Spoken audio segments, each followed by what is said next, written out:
All right, go ahead and give me a thumbs up and subscribe to my channel as well too. Today I have a 2018 Jeep Compass and I'm going to show you how I turn on and off the parking brake, okay?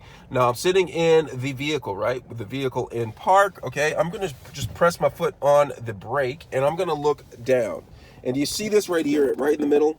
This right here is the parking brake feature, okay? So it says right here, it says pull on. And so what I'm going to do is I'm going to pull it and the light comes on and the parking brake is engaged. And as you can see on the instrument panel right here, the brake light comes on. Now to turn it off, okay, to release it, I am just going to have my foot on the brake, as you can see. And I'm just going to go down right here, and I'm actually going to, instead of pulling it this time, I'm going to press it. All right, and I go back here, and as you can see, the brake light has just gone off on the instrument panel. Give me a thumbs up. Thanks a lot for watching.